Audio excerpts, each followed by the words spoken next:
Всем добрый день, меня зовут Чеботарова Варвара. Сегодня мы в рамках молодежного проекта поговорим о межкультурном диалоге, разнообразии, обычаях, традициях. С нами в гостях Георгий Панаитов. Здравствуйте. Добрый день. Что вы можете сказать о нашем регионе?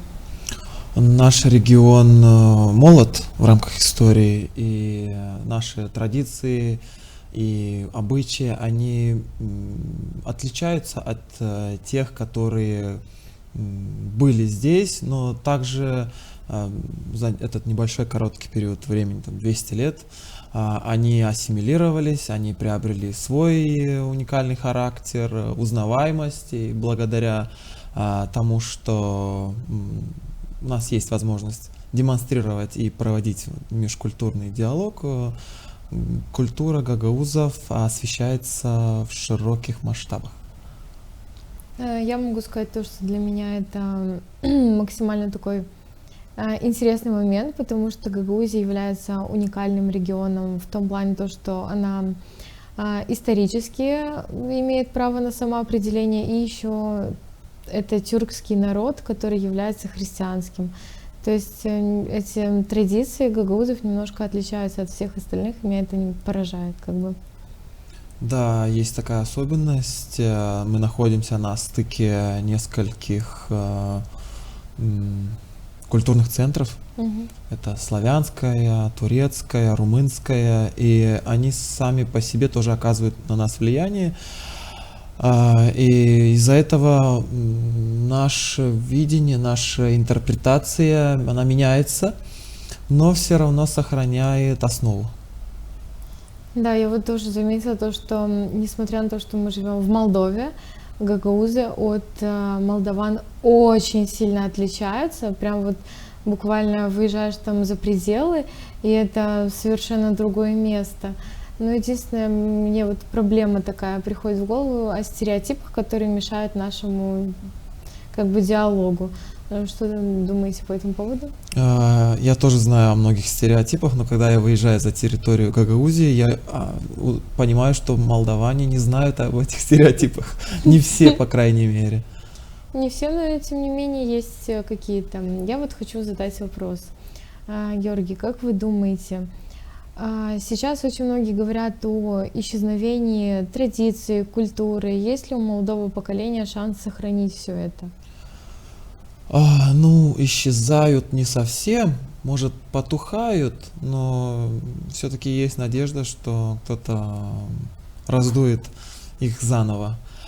Есть шансы у нас сохранить и передать наши культурное наследие, традиции, но оно должно быть передано в новом свете, критически переработано и интегрировано в условия современности. Ну, кстати, у нас очень многие сейчас этим занимаются, есть дизайнеры современные, которые интерпретируют старую там одежду, ну как старую имею в виду, в плане национальные костюмы под новый лад, как-то жилетки и так далее. Мне это кажется очень таким интересным, и поэтому я думаю, то, что в сохранении традиций у нас как бы есть будущее. Да, огромный вклад вносят художники, те же дизайнеры, народные умельцы, которые могут, используя старинные технологии создания предметов быта, перейти на новый уровень и оказывать не только создавать не только и обыденные вещи, но и вносить элемент искусства. Я вот, насколько знаю, вы занимаетесь подобными вещами. Есть ли что-то связанное с Гагаузией в ваших работах? Да, я работаю в Доме творчества, занимаюсь керамикой и живописью. Больше, конечно, преподаю детям. Да, мы стараемся обязательно учитывать особенности региона и вводить в программу изучения гагаузские традиционные ремесла. Да. используем их в керамике, в живописи. Вот мне кажется, это очень здорово с самого детства, как бы детей в это все вклинивать, и у них на подсознательном уровне как-то в воспоминаниях вот эти вот теплые моменты, скажем так, остаются, они что-то узнают о традициях и обычаях, потому что я, как упомянула ранее, не являюсь гагаузской по национальности, но я здесь с самого раннего детства, и я себя здесь никогда не чувствовала чужой, потому что в селах разных к себе относятся как к своей. Я заметила такую интересную особенность, то, что в гагаузском доме всегда найдется лишний стул, тарелка для кого-то нового, даже если он как бы не относится к их национальности, к их вот общине. Да, гагаузы очень гостеприимный народ, и я по себе знаю, что готов снять последнюю рубашку, даже вот, реально последнюю. Если даже ничего нет, я все равно чувствую, что человек, который пришел ко мне в гости, я должен чем-то его угостить, чем-то порадовать. Это моя генетический долг перед предками. Знаете ли вы что-то о обычаях, традициях или, может быть, о кухне гагаузской? Что-то интересное Очень такое? многое, очень многое.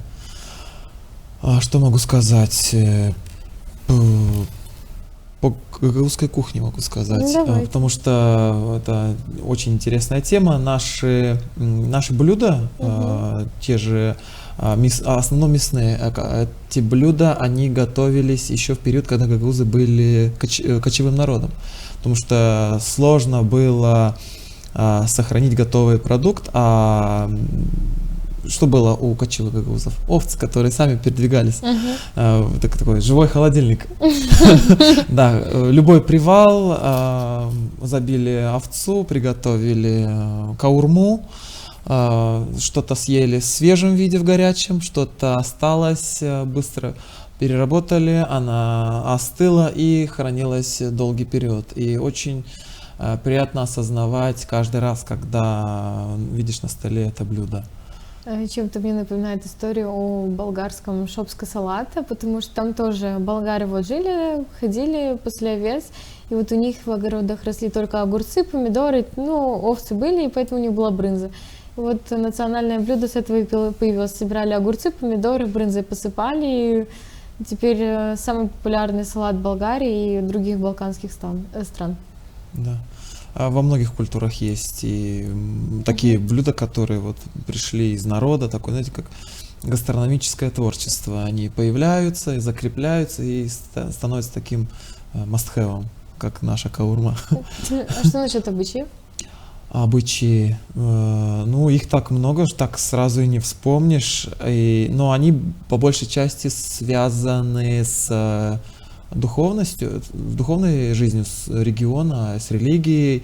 Многие из них даже остались от языческого прошлого гагаузов и очень интересно интегрировались в христианскую жизнь. Вот тот же праздник Хидерлес. Хидерлес — это старое название, в этот же день у нас Георгий Победоносец. Очень интересно было интегрировано, и мы празднуем как бы христианский праздник, но с уклоном на язычество. Это воспринимается хорошо, нормально, в рамках нормы. Кроме этого, что у нас еще? Касым, второй по значимости праздник гагаузов. Вот, говоря о традициях и обычаях. Два этих праздника когда-то делили год у гагаузов, потому что у гагаузов... пасут овец и загоняют овец. Да. У гагаузов не было привычного календаря, где было 4 сезона, 12 месяцев. Год делился на две части: от Хидерлеза до Касым, от Касыма до Хидерлеза. Это когда... Да, он больше привязан к животноводству, когда от Касыма до Хидерлез овцы отдавались на летнее пастбище, да, а от Касыма до Хидерлез они были дома и находились как сказать... Отдыхали. Да, можно так сказать, да. Вот, мне тоже кажется, это очень интересно, потому что у нас в Гагаузе праздников больше, чем во всей остальной Молдове, как бы. Тот же День вина, ну, он празднуется в целом по республике, но у нас это настолько распространенное, настолько масштабное событие. И это, мне кажется, очень интересным тоже. Да, ну это сравнительно новый праздник, но очень хорошо закрепился. И Мгм. люди, и молодежь в частности ждут его с нетерпением, потому что это возможность не просто отметить интересный праздник, но Мгм. и показать потенциал молодежи в сохранении, продвижении, популяризации наших традиций. Да, потому что у нас ежегодно устраиваются такие невероятно просто красивые ярмарки, где разные люди, занимающиеся творчеством, рукоделием, выставляют свои работы. Из кожи очень много работ.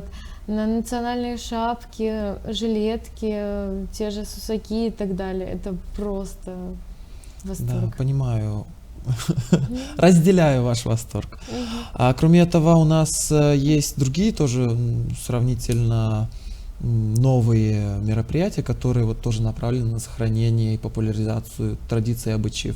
Тот же фестиваль ковра, тот же фестиваль Долу Софра, который и в чем особенность этих мероприятий? Мероприятия регионального Мгм. уровня и даже иногда республиканского. Они направлены как раз-таки на налаживание вот этого межкультурного диалога, когда представители других культурных центров, других стран, регионов могут приехать, познакомиться. У кого-то уже это вошло в традицию, да, и они на регулярной основе приезжают на наши фестивали.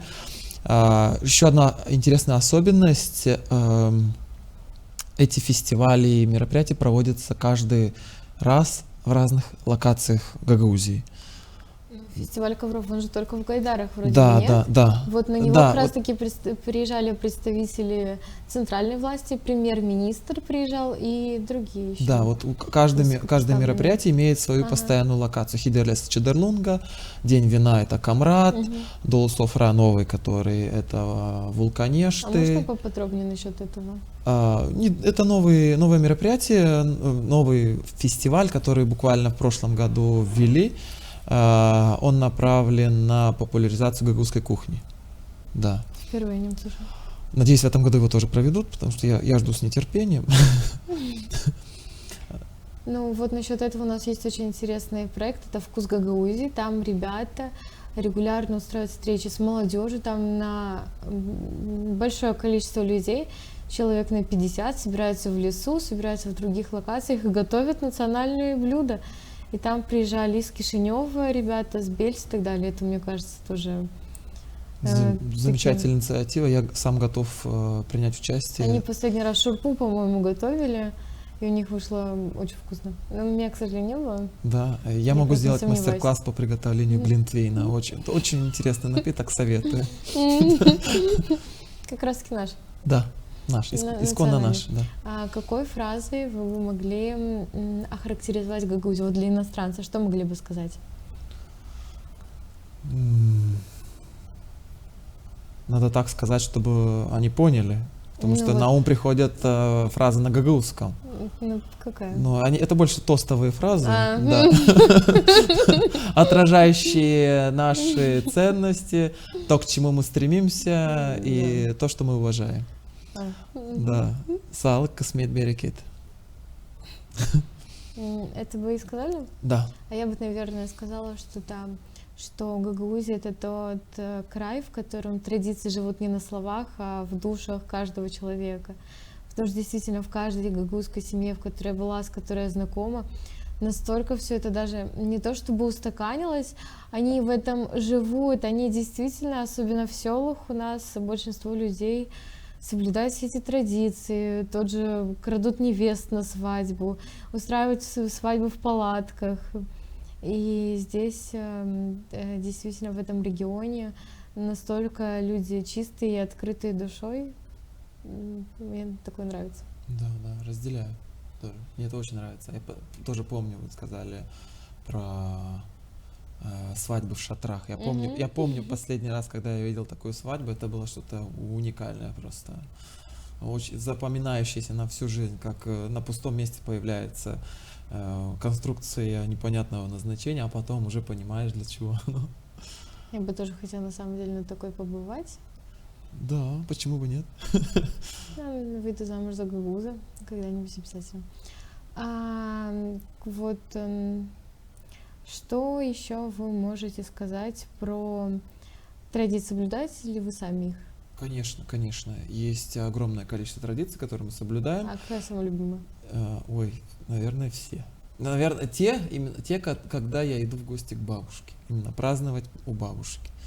Большая часть гагаузских мероприятий, Мгм. они привязаны к тому, что вся семья собирается у самого старшего члена семьи. То есть у Мгм. меня это бабушка. Да, это 14 января, это Пасха. Да, это вот из таких самых значимых, да. Я вот хотела бы еще поинтересоваться, были ли такие ситуации культурного шока при попадании, например, в другую страну, встречу с представителем других национальностей, что-то, что впечатлило бы, или отличия какие-то такие большие между людьми? Ну, если говорить о моем опыте, я не видел, точнее не попадал в среду, которая кардинально отличается от нашей. Они, вот, например, болгарская среда, украинская, у них что-то как у нас, вот, похожее. Ну да, Да. ближние страны. Да, более такой, просто в другом исполнении. Возможно. Я, кстати, замечала, что очень много иностранцев, которые приезжают в нашу Гагаузию. Например, у нас в футбольную команду приезжали люди из Африки, из других таких вот очень дальних стран. И им здесь очень нравилось. Я тоже была удивлена. У нас действительно есть ребята, которые играют в командах, которые решили остаться в Гагаузии. Меня это тоже немножко впечатляет. Да, радует, когда люди приезжие с таких дальних точек, им нравится. Это вдохновляет, это показывает то, что мы не зря работаем. Да.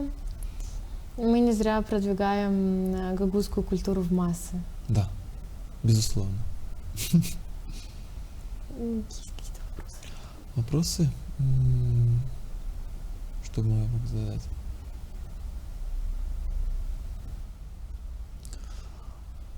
Как не гагаузская, не Мгм. этническая гагаузская, Да. какое самое любимое гагаузское блюдо? Гагаузское блюдо самое любимое. На самом деле здесь все блюда вкусные, я могу так сказать. Я была в Топ-3. топ-3. Мгм.